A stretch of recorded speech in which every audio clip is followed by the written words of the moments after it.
बिस्मिल्लाहिर्रहमानिर्रहीम। अस्सलाम वालेकुम क्लास। तो चैप्टर 2 बच्चे हम लोग पढ़ रहे थे। चैप्टर 2 में आज हम लोगों ने चौथी टेक्निक पढ़नी है जिसका नाम है सॉल्वेंट एक्सट्रैक्शन। अच्छा, ये टेक्निक ना as compare to other technique थोड़ी सी टफ है। इस वजह से मैंने इसके नोट्स खुद जरा बनाया ताकि मैं इस वर्डिंग को थोड़ा सा आसान कर दूं। ठीक है, तो देखिएगा। तो अभी देखें बेटे, सॉल्वेंट एक्सट्रैक्शन के लिए इस चीज को थोड़ा सा समझें। सॉल्वेंट, अच्छा, सोल्यूशन में दो कंपोनेंट होते हैं बेटे। एक होता है सॉल्वेंट जिसने हल करना है, दूसरा होता है सल्यूट जिसने हल होना है। तो इस टेक्निक को जरा आसान लफ्जों में समझाने के लिए ना मैं एक एनोलॉजी डेवलप कर रहा हूं। एक चीज आपसे शेयर करता हूं जिसके बाद इस टेक्निक को समझना आसान हो जाएगा। तो जिन बच्चों से मैं पूछूं बेटे मुझे चैट बॉक्स में आंसर दीजिएगा। अच्छा भाई, ओनिबा इमरान, EG24, सॉरी EG9। मेरे बेटे आपने मूवी देखी है पंजाब नहीं जाऊंगी? ओनिबा,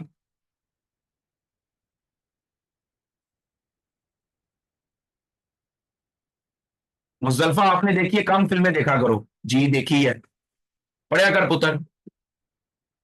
ठीक है, मैंने नहीं देखी तो पुत्र वेख्या करे ही उम्र वेखन दी फिर कदू वेखनी।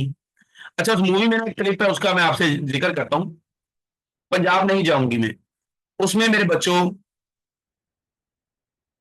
उसके अंदर वो एक सीन आता है जिसके अंदर हुमायूं सईद जो है ना वो लीडिंग रोल में है। उसका नाम होता है फवाद कग्गा।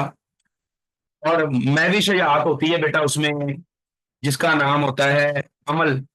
अमल दस्तूर नाम होता है महवी शजात का। और तीसरा एक करेक्टर होता है, उसका असल नाम मुझे नहीं पता, उसे मेरा हैरी नाम होता है उसका। तो एक सीन आता है। अब जो फवाद खग्गा है वो चाहता है कि अमल के साथ उसकी शादी हो जाए, जबकि अमल और हैरी चाहती हैं इनकी शादी आपस में हो। अब फवाद खग्गे की शादी अमल से इस वजह से नहीं हो रही क्योंकि अमल फवाद से शादी नहीं करना चाह रही। हैरी से इस वजह से होने वाली है क्योंकि हैरी और अमल आपस में शादी करना चाह रही है। तो फिर फवाद खग्गे का दिमाग काम करता है।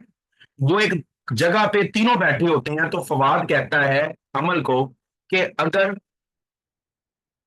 आपने, हैरी उसे अमल को कहता है फवाद कि अमल अगर हैरी तुमसे शादी करना चाहता है तो इसको बोलो कि ये अपना जो है ना फ्लैट तुम्हारे नाम का है। फ्लैट नहीं, मैं उसको फ्लैट ही कहूंगा।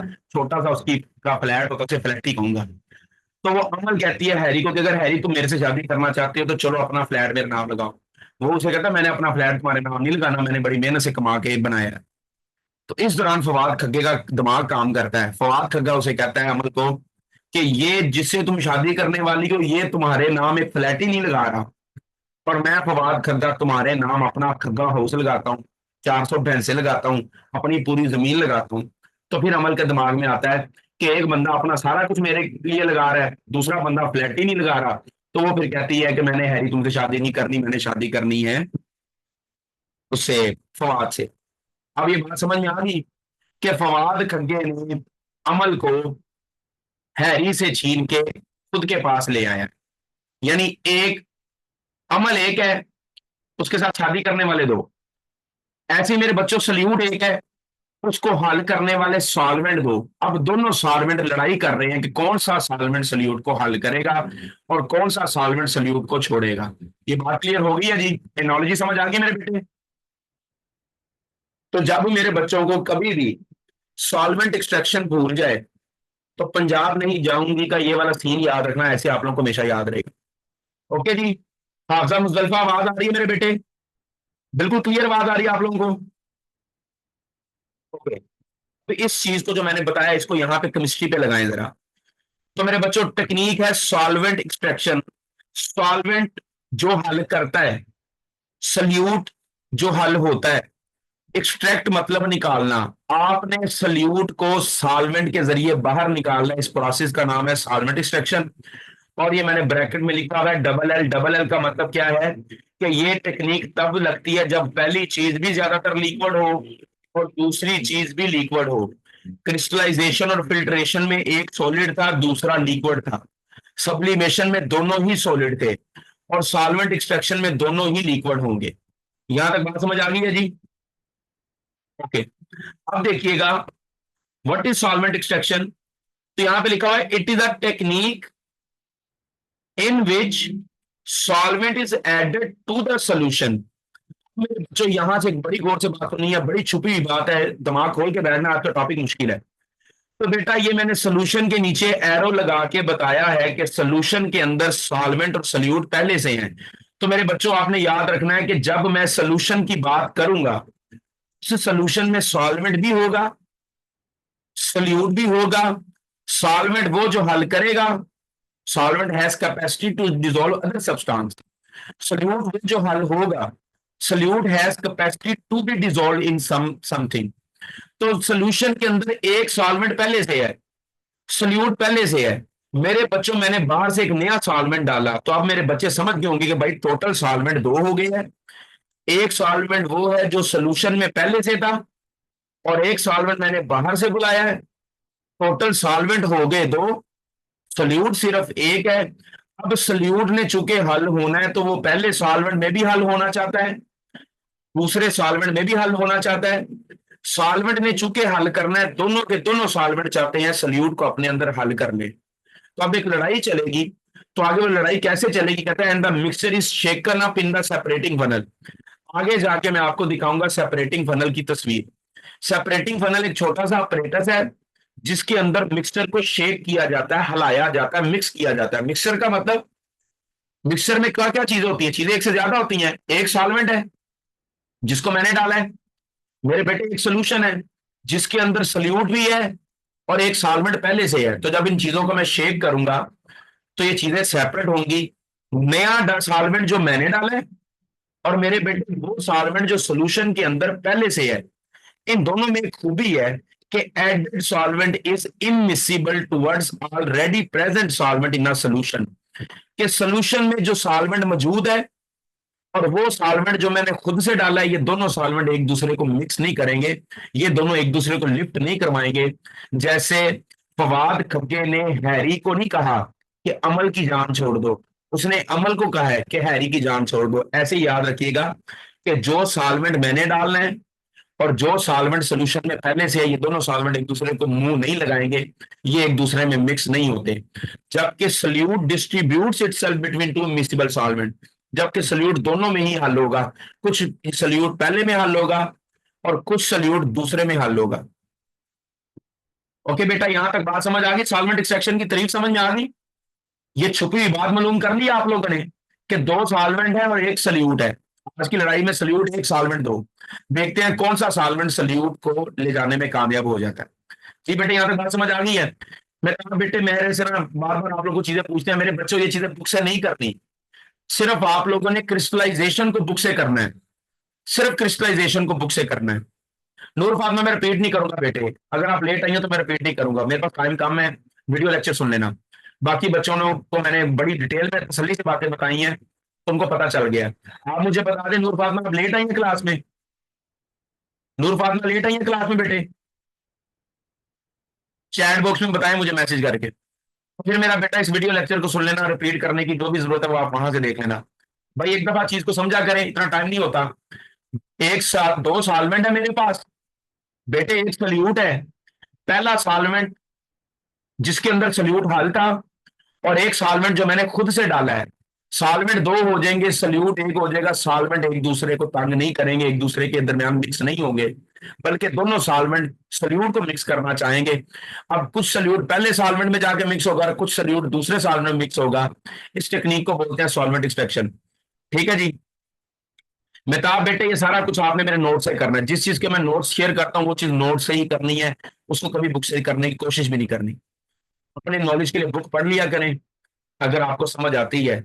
मुझे आज तक 14 सालों में पढ़ाते हुए यही पता चला कि बच्चों को बुक से समझ कम आती है, इस वजह से मैं नोट्स बनाता हूँ। आगे देखें। अब पेपर में एक एग्जाम्पल आती है, कॉमन लेबोरेटरी एग्जाम्पल, जिसको हम दूसरे लफ्जों में बोलते हैं ईथर एक्सट्रैक्शन। तो पेपर में बड़ा मशहूर शॉर्ट क्वेश्चन है। एक तो सॉल्वेंट एक्सट्रैक्शन की तारीफ, सिर्फ शॉर्ट आने हैं। एक सॉल्वेंट एक्सट्रैक्शन की तारीफ बनती है, वो आपका शॉर्ट मैंने पढ़ा दिया। अगला शॉर्ट क्वेश्चन बनता है explain common laboratory example.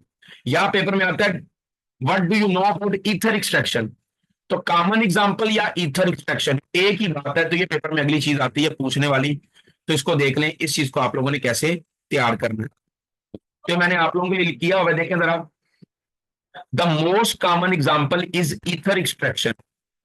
Solvent extraction को समझने के लिए सबसे जो कॉमन मिसाल है, कॉमन एग्जाम्पल है जो आमतौर पे दी जाती है, उस एग्जाम्पल का नाम क्या है? Ether extraction. देखें बच्चों, नाम से शो है। सॉल्वेंट एक्सट्रैक्शन का मतलब सॉल्वेंट डाल के सल्यूट निकालना।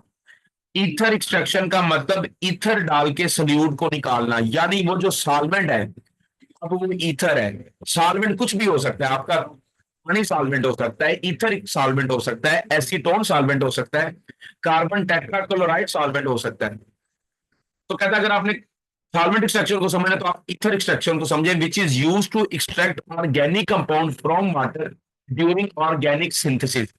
तो बेटा अक्सर ऑर्गेनिक कंपाउंड जो मैं सिंथेसाइज करता हूं, प्रिपेयर करता हूं, तैयार करता हूं, मेरे बेटे वो ऑर्गेनिक कंपाउंड हम लोग बनाते हैं in the presence of water, या सम टाइम हम वाटर की मौजूदगी में। आप जब सेकेंड ईयर की केमिस्ट्री पढ़ेंगे तो आप देखेंगे बड़े सारे ऐसे प्रोसेस हैं जहां पे आप हाइड्रोलाइसिस, हाइड्रेशन पढ़ रहे हैं, जहां पे ऑर्गेनिक कंपाउंड को वाटर के साथ की मौजूदगी में तैयार किया जा रहा है।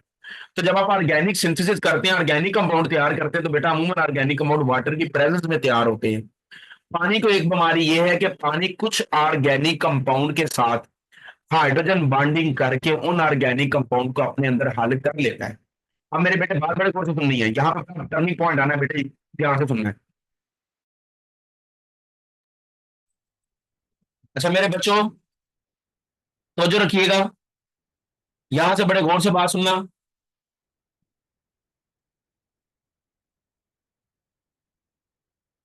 कि थोड़ी बीच में ना मीटिंग थोड़ी सी स्टॉप हो गई थी, नेट चला गया था मेरा। आप लोगों ने याद ये रखना है मेरे बेटा कि आप लोगों ने ऑर्गेनिक कंपाउंड को, बच्चों मेरी आवाज आ रही है?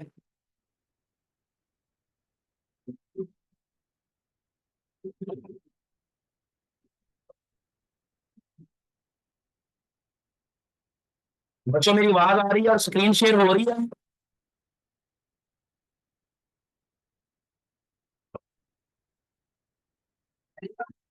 एक सेकंड बेटा, नेट का थोड़ा इशू है, मैं जरा मीटिंग में रीशेयर करता हूँ। Okay okay okay okay, don't worry.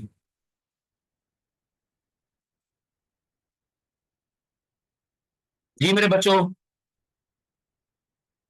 आवाज आ रही है?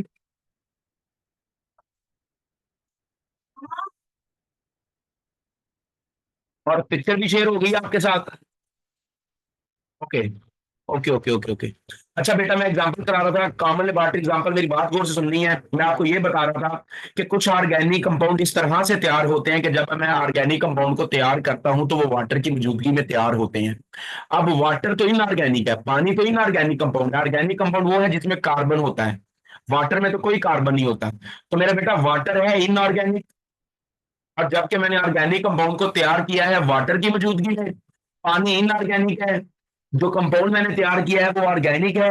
पानी को बिल्कुल जो है ना, वो नहीं जेब देता कि पानी ऑर्गेनिक कंपाउंड को हल कर ले, क्योंकि पानी इनऑर्गेनिक है और कंपाउंड ऑर्गेनिक है। लेकिन पानी को यह बीमारी है कि पानी कुछ ऑर्गेनिक कंपाउंड को इस वजह से हल कर लेता है कि वाटर उन ऑर्गेनिक कंपाउंड के साथ हाइड्रोजन बॉन्डिंग बना लेता है। अब मसला क्या है कि जब मैंने ऑर्गेनिक कंपाउंड को पानी में तैयार किया तो ऑर्गेनिक कंपाउंड थोड़ा सा पानी में हल हो गया, और उस ऑर्गेनिक कंपाउंड को तैयार करते अंडरस्टूड बात है कोई ना कोई इनऑर्गेनिक इंप्योरिटीज भी तो होंगी ना।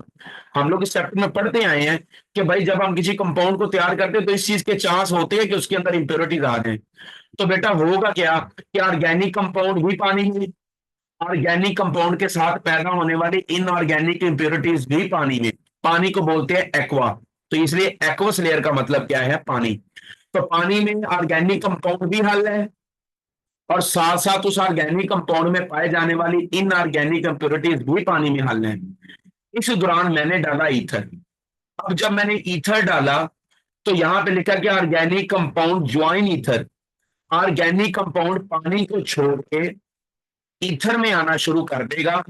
अब ईथर के अंदर साफ ऑर्गेनिक कंपाउंड आएगा, जबकि पानी के अंदर गंदा ऑर्गेनिक कंपाउंड रह जाएगा जिसके अंदर इनऑर्गेनिक की इंप्योरिटीज हैं। तो वो सारे का सारा ऑर्गेनिक कंपाउंड जिसने पानी से निकल के ईथर में आना है, बेटा उसने पाक साफ होना है, पकीजा होना है, पवित्र हो जाना है, नेक हो जाना है, क्योंकि उसने जब ऑर्गेनिक कंपाउंड ने ईथर में आना है तो ईथर भी ऑर्गेनिक है, कंपाउंड भी ऑर्गेनिक है। लाइक डिजोल्व लाइक के रूल से, जैसा मुंह वैसी चपेड़ के रूल से ऑर्गेनिक कंपाउंड ईथर में हल हो जाएगा। इनऑर्गेनिक कंपाउंड ईथर में इस वजह से हल नहीं होगा क्योंकि ऑर्गेनिक कंपाउंड इनऑर्गेनिक कंपाउंड्स को हल नहीं करते। इनऑर्गेनिक की इंप्योरिटीज पानी में ही रहेंगी। एक बात वाज़ेह है कि सारे का सारा ऑर्गेनिक कंपाउंड ईथर में नहीं आना, क्योंकि ईथर सॉल्वेंट है, वो ऑर्गेनिक कंपाउंड को हल करेगा। तो मेरे बेटा पानी भी सॉल्वेंट है, कुछ ऑर्गेनिक कंपाउंड पानी में फंस जाना है जो आप कभी भी जल्दी हासिल नहीं कर सकते। जी बेटे समझ आ गई है? यहां तक बात क्लियर हो गई है बेटे?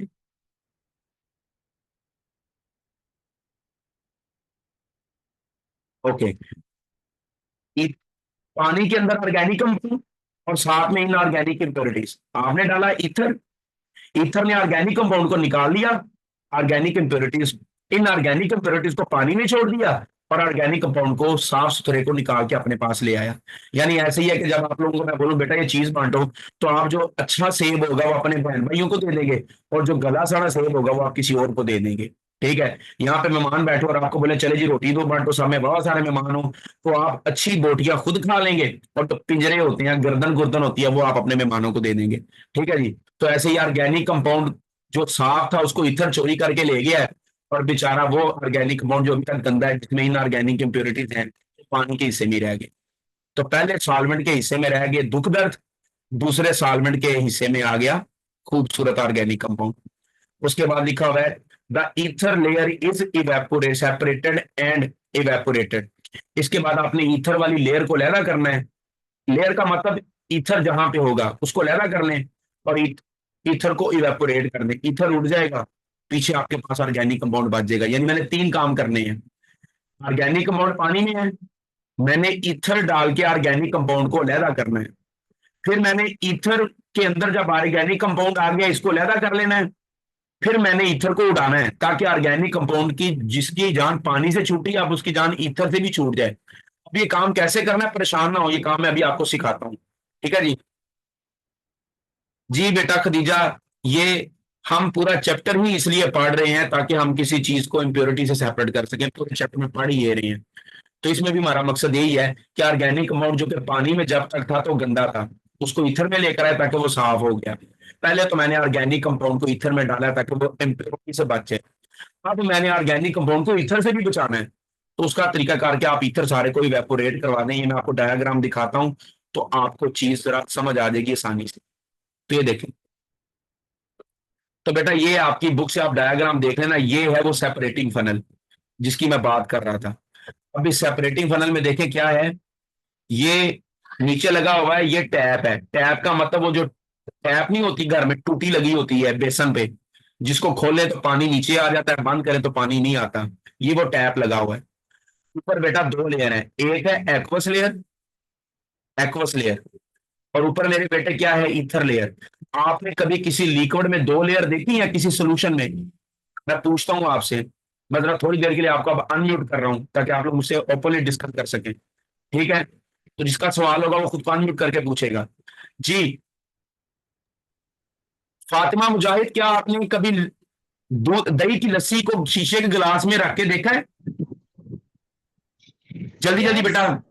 तो आपने देखा होगा उस यस लस्सी, सर। आपने देखा होगा उस लस्सी में क्या होता है, कुछ देर बाद दही नीचे बैठ जाता है और पानी ऊपर आ जाता है, दो लेयर बन जाती है कि यस, नहीं? वो लगा जाता है। बिल्कुल। ठीक है, yes. Irfa, Irfa easy nine, Irfa easy nine, Irfa easy nine. जी सर। इरफा बेटे, आपने कभी घर में फालसे का जूस बना के उसको शीशे के गिलास में डाल के थोड़ी देर के लिए रखे देखा है? जी। आप देखेंगे पानी ऊपर चला जाता है, फालसा नीचे बैठ जाता है, दो लेयर बन जाती है कि नहीं? जी। शाबाश शाबाश, आप इस बात को यहां पे लगाइएगा। तो मेरे बच्चों, होता क्या है कि जब ये सेपरेटिंग फनल में आपको दो लेयर नजर आती हैं, ये नीचे वाली लेयर वो है जिसकी डेंसिटी ज्यादा है, ये नीचे बैठ जाएगी, और ऊपर वो लेयर है जिसकी डेंसिटी कम है। तो बेटा ईथर लेयर का मतलब ईथर के अंदर ऑर्गेनिक कंपाउंड है, एक्वस लेयर का मतलब पानी के अंदर कुछ ऑर्गेनिक कंपाउंड है और साथ में इनऑर्गेनिक इंप्योरिटीज भी हैं। ईथर की लेयर की खूबी ये है कि उसमें इंप्योरिटी कोई नहीं, और पानी की लेयर की बदकिस्मती क्या है कि इसमें ऑर्गेनिक कंपाउंड के साथ साथ इम्प्योरिटी भी है। अब मेरे बच्चों, मैं यहां से टूटी खोलूंगा, टिप टिप करूंगा, यहां से टूटी खोलूंगा, यहां से टिप टिप बरसा पानी गाना गा के ये एक्वस लेयर नीचे आएगी। ये नीचे वाली लेयर नीचे जाती जाएगी और ऊपर वाली लेयर नीचे आती जाएगी। एक ऐसा टाइम आएगा, मैं अंधा तो नहीं, हम इस चीज को देख रहे होंगे कि जब नीचे वाली लेयर सारी टूटी से बाहर आ चुकी होगी और बारी आएगी दूसरी लेयर के निकलने की, फौरन टूटी बंद कर देनी है। समझ आ गई है बेटे? क्लियर है यहां तक बच्चों? यहां तक समझ आ जी गई है? सर। ओके। Yes sir. जी जी। क्या अगर हम लोग मतलब निकाल रहे हैं सेपरेट कर रहे हैं तो अगर हमारे पास वो ईथर भी साथ ही आ जाए तो क्या उसको फिर अलग करना पड़ेगा? बेटा ऐसा होना नहीं ना। मैंने आप जो जिस तरह चीजों को पढ़ा रहा हूँ उनको उस तरीके से नहीं, ऐसा होता नहीं है। इसका एक तजर्बा आप ऐसे करना, घर में आपने ये करना है, कोई चीज बनानी है जिसकी दो लेयर हो और उस बोतल में कर देना है सुराख। उस सुराख से पहले नीचे वाली लेयर आएगी, फिर बारी आएगी दूसरी जी। लेयर की। जब दूसरी लेयर आना शुरू हो जाएगी, साथ में सुराख, साथ ही सुराख बंद कर देना। ठीक है जी? ओके। ओके। तो बेटा जब आप टूटी खोलेंगे, टैप खोलेंगे, पानी वाली लेयर नीचे जाएगी, ये पानी भी चला जाएगा। इस पानी के अंदर जितना ऑर्गेनिक कंपाउंड हाल हुआ है वो भी चला जाएगा और जितनी इनऑर्गेनिक इंप्योरिटीज है वो भी चली जाएंगी। जब ये लेयर लैदा होगी और ऊपर वाली लेयर की बारी आएगी, क्योंकि शीशे में मुझे नजर आ रहा होगा, समटाइम ऐसा होता है इन दोनों लेयर के कलर भी डिफरेंट होते हैं। बुक में देखना आपको दो डिफरेंट कलर की लेयर नजर आएंगी। तो जब मेरे बेटे यहाँ पे दूसरी लेयर की बारी आएगी, फौरन आपने टैप को क्लोज करना है, टूटी को बंद कर देना है। अब आपके पास सेपरेटिंग फनल में एक ही लेयर बच गई है जिसका नाम है ईथर लेयर। इस ईथर लेयर के अंदर ईथर है और ऑर्गेनिक कंपाउंड है। अब मेरे बच्चों, ये जो ऊपर मैंने ढक्कन लगाया ना, ये जिसको बोलते हैं स्टॉपर, इस स्टॉपर को हटा दें, ढक्कन को खोल दें। जैसे ही मेरे बच्चों आप इस स्टॉपर को हटाएंगे तो मेरे बेटे इस स्टॉपर से आप हटा देंगे तो ईथर आहिस्ता आहिस्ता इवेपोरेट हो जाएगा। जैसे आपको पता है कुछ चीज इवेपोरेट होती है ना, जैसे पानी इवेपोरेट हो जाता है, पेट्रोल इवेपोरेट हो जाता है। घरों में जो आप नेल पॉलिश उतारती हैं नेल पेंट रिमूवर से, वो खुद को इवेपोरेट कर लेता है। तो जब आप ढक्कन को खोलेंगे तो बेटा ईथर, चूंकि वोलाटाइल कंपाउंड है, ईथर खुद को कर लेगा इवेपोरेट। पीछे आपके पास इस फनल के अंदर सिर्फ और सिर्फ खालस ऑर्गेनिक कंपाउंड बचना है। अब आपने ऑर्गेनिक कंपाउंड को पानी से भी इजाद करवा लिया हुआ है, आपने मेरे बेटे ऑर्गेनिक कंपाउंड को ईथर से भी इजाद करवा लिया है, आपने ऑर्गेनिक कंपाउंड को इम्प्योरिटी से भी इजाद करवा लिया है। तो अब आप लोगों ने ऑर्गेनिक कंपाउंड को साफ करने में कामयाब हो गए हैं। और यहाँ पे एप्लीकेबिलिटी लिखी है कि क्या ये टेक्निक हर जगह पे अप्लाई होती है? नहीं बेटे, ये टेक्निक तभी अप्लाई होती है जब कंपाउंड वोलाटाइल हो या थर्मली अनस्टेबल हो। वोलाटाइल का मतलब जो चीज उड़ जाए, जैसे पेट्रोल उड़ जाता है। और थर्मली अनस्टेबल का मतलब कि अगर मैं किसी चीज को गर्म करूं तो वो हीट को बर्दाश्त ना कर सके। जैसे जलते हुए गर्म तवे के ऊपर पानी को डालें तो पानी उस हीट को बर्दाश्त नहीं करता, पानी छींटे मार के बाहर आ जाता है। अब देखो ना, आपने इस तरह की चीजें होंगी तो सॉल्वेंट एक्सट्रैक्शन लगानी है। अगर मैं ऐसी चीज ले लूं जो वोलाटाइल ना हो, तो मेरे बेटा जब मैं स्टॉपर को उठाऊंगा ना, स्टॉपर को, ईथर तो उड़ गया है। अगर मैंने ऐसा कंपाउंड ले लिया जो खुद को इवेपोरेट नहीं करता तो बेटा वो उड़ेगा ही नहीं। ऑर्गेनिक कंपाउंड उसके तरले करेगा कि भाई तुम, तेरी माँ का वास्ता ही जा, पहले मैं पानी के अंदर तंग था, अब मैं, तुमने मुझे तंग किया, तू चला जा। तो कहेगा मैंने जाना ही नहीं, मैं तो वोलाटाइल हुई नहीं। तो इसलिए आपने वोलाटाइल कंपाउंड लेने हैं ताकि कल को उनको उड़ाना आसान हो और कंपाउंड को साफ करना आसान हो। यहां तक बातें समझ में आ गई हैं बेटे? यहां जी तक बातें सर। समझ में आ गई हैं? Yes sir. Okay. Yes. Samavia, Samavia आपने खुद को अनम्यूट करना है। समाविया, समाविया मेरे बेटे आपने खुद को अनम्यूट करना है। जी सर। समाविया, समाविया मेरी आवाज आ रही है आपको? जी सर। बेटे सॉल्वेंट एक्सट्रैक्शन का मतलब क्या है? सॉल्वेंट एक्सट्रैक्शन हाँ जल्दी जल्दी बताएं, सॉल्वेंट एक्सट्रैक्शन का मतलब क्या है? वो टेक्निक जिससे सोल्यूट को सेपरेट किया जा सकता है क्या दो क्या? हाँ, सॉल्वेंट्स को शेक करके। Very good. अच्छा, सल्यूट को लहदा करना है सॉल्वेंट को डाल के। सॉल्वेंट एक्सट्रैक्शन को क्यों सॉल्वेंट एक्सट्रैक्शन बोलते हैं? क्योंकि मैं इसमें सॉल्वेंट डालता हूं, वो सल्यूट को निकाल लेता है। ये बात क्लियर है? जी। सॉल्वेंट एक्सट्रैक्शन का नाम मैंने आपको पढ़ाया है ईथर एक्सट्रैक्शन। क्या पढ़ाया है? Ether extraction. तो अगर इसका मतलब क्या होगा? ईथर ईथर के साथ किसी और सॉल्वेंट को शेक करेंगे। सल्यूट को ईथर निकाल के ले जाएगा। ओके, हाँ जी। आपने बात सुनी जब मैंने पढ़ाई थी? जी सुनी थी। फिर मैंने कहा था कि अगर आप लोग ईथर के जरिए निकालेंगे किसी सोल्यूट को तो ईथर सॉल्वेंट का काम करेगा। आप एसीटोन को डाल के भी ये काम कर सकते हैं, आप कार्बन टेट्राक्लोराइड को डाल के भी ये काम कर सकते हैं। बात मैंने बताई थी, जी। आपने सुनी थी? जी। नहीं सर, ये बात नहीं थी सुनी। तो बेटा सुना करो ना। तब मैंने 5 मिनट इस बात पे लगाए और आपने मुझसे सवाल कर लिया है कि सर आप ईथर के अलावा किसी और चीज को यूज कर सकते हैं। तो बेटा बच्चों से पूछो, सबको मैंने बताया कि हाँ कर सकते हैं। तो इसलिए मैंने आपसे बोला जो लोग मीटिंग लेट अटेंड करें वो सवाल ना किया करें, सवाल वही बच्चा किया करें जो पूरा लेक्चर सुनता है। अब ये 4 मिनट मुझे आपको सिर्फ समझाने में ही बात लगी और 4 मिनट के अंदर ना हमने एक पॉइंट और पढ़ लेना था।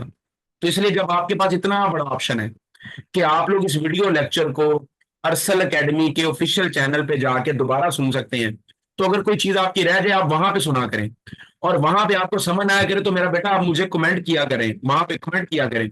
और दूसरा, आपके सीनियर्स को पता होगा जो किप्स में आपसे पहले मुझसे जनता पढ़ती है, जिनसे आपने मिलना भी है छुट्टियों के बाद, कि बेटा मैं इतना कोऑपरेटिव इस मामले में कि मुझे बच्चा क्वेश्चन भेजता है, मैं उसको जब तक बच्चे की तसल्ली नहीं होती मैं उसको सवाल का जवाब देता रहता हूँ। और यही बात कुछ आपके MT2 और EG9 के बच्चे भी जानते हैं। कुछ बच्चे सेपरेट मुझे मैसेज करते हैं, सर ये पॉइंट क्लियर करें, मैं उनको तसल्ली से करवाता हूँ। तो बेटा इसलिए जब कोई बच्चा लेट मीटिंग अटेंड करे या उसको कहीं पे साउंड का इशू हो तो वो वीडियो लेक्चर का वेट किया करे। ऐसी चीजें मैं बता चुका हूं, उसे दोबारा ना पूछा करें। राबिया, शायद बड़े ही अफसोस की बात है, चैनल का नेम क्या है मेरे बेटे? मेरे ख्याल से मैं डेली आप लोग को वीडियो लेक्चर भेजता हूँ ग्रुप के अंदर।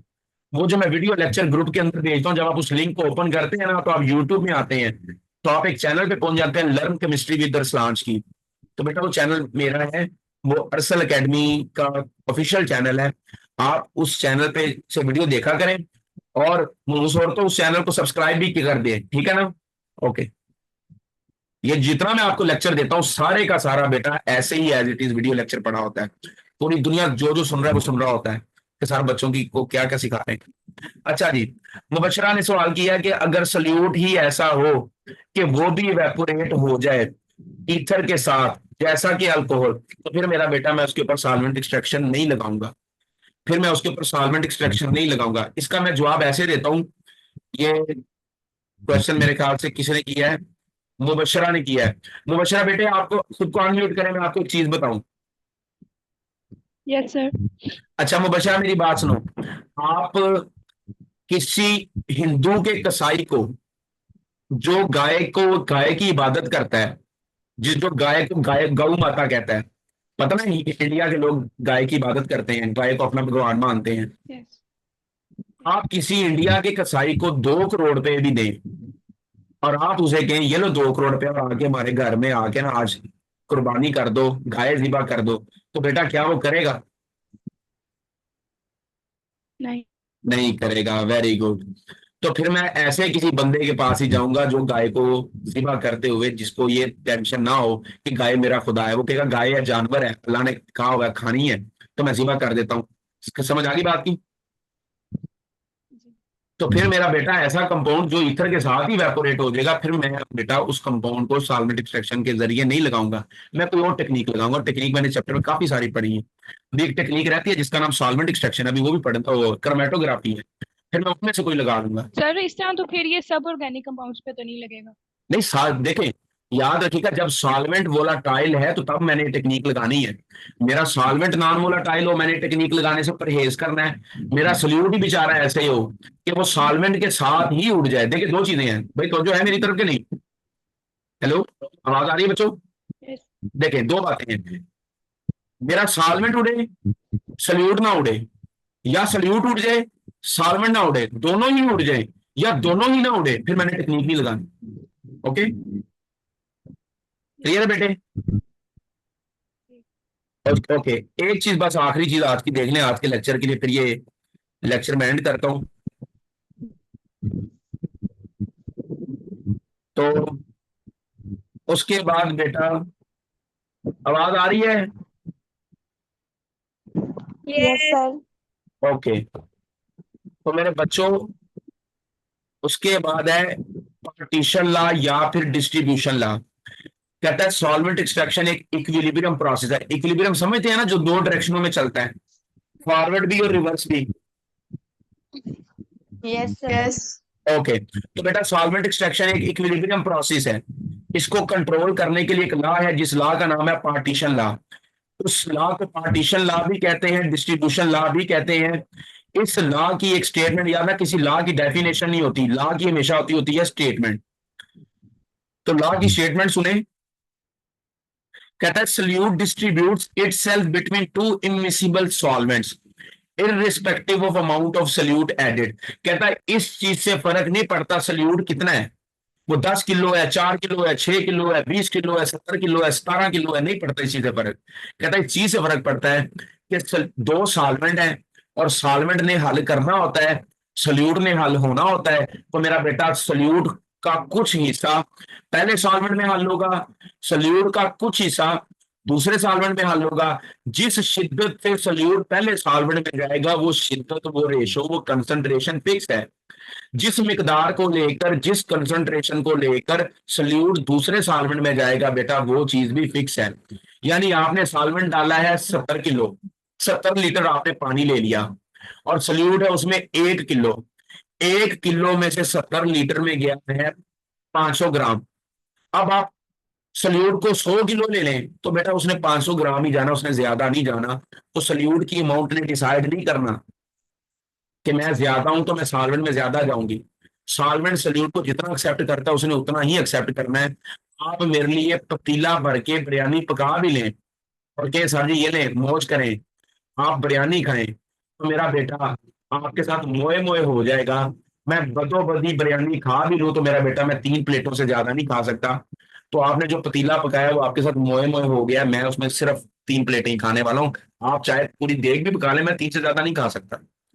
तो इसके इस चीज को समझने के लिए फार्मूला आपके पास K is equal to concentration of solute in first solvent और concentration of solute in second solvent. ये फार्मूला बुक में नहीं है, तो इसलिए आप लोग मेरे नोट्स को तैयार करें। आप लोग ना आज का सारा टॉपिक बुक से पढ़िएगा, उसके बाद मेरे नोट से पढ़िएगा, आपको खुद ही समझ आ जाएगी, आपको इस सवाल का जवाब मिल जाएगा कहां से याद करना चाहिए। ये मैंने आपके नॉलेज के लिए लिखा है। जो बटे के ऊपर पहला सॉल्वेंट है ना, इस सॉल्वेंट के अंदर सल्यूट ज्यादा हल होता है। यानी हम के का जब फार्मूला लगाते हैं तो बटे के ऊपर उस सॉल्वेंट की वैल्यू को रखते हैं जिसके अंदर सल्यूट ज्यादा हल होता है, और बटे के नीचे उस सॉल्वेंट को रखते हैं जिसमें सल्यूट कम हल होता है। उसके बाद ये जो लॉ मैंने आपको पढ़ाया इसके बारे में एक्सपेरिमेंटल एविडेंस भी है, ये लॉ एम ही नहीं मैंने पेश कर दिया। उसके बाद बेटा एक सवाल है कि थोड़ा थोड़ा सॉल्वेंट इस्तेमाल करके एक्सट्रैक्शन बार बार करें, ये ज्यादा फायदेमंद है बजाय ये कि आप लोग एक ही दफा सारा सॉल्वेंट इस्तेमाल करना शुरू कर दें। तो कल इस सवाल से मैं आगे चलूंगा, आपने कोशिश करनी है सवाल को गूगल करके इस सवाल का जवाब कब तक तैयार करें। मेरी तरफ से आप तमाम लोगों को, कल चूंकि आपका रिजल्ट है तो आप सब लोगों को मेरी तरफ से बेस्ट ऑफ लक। अल्लाह मेरे बच्चों को कामयाब करें, आपको बहुत सारी कामयाबियां दे, ठीक है। तो आपके नंबर आपकी उम्मीदों से ज्यादा हैं, ठीक है। Good luck. आमीन आमीन आमीन आमीन, गुड लक। आमीन। अल्लाह अल्लाह आपको कामयाब रखे, अपना ख्याल रखिएगा। अल्लाह हाफिज। अल्लाह हाफिज। Thank you sir. हाँ जी, अल्लाह ही हाफिज, अल्लाह ही हाफिज। दौड़ जाओ कुड़ियों।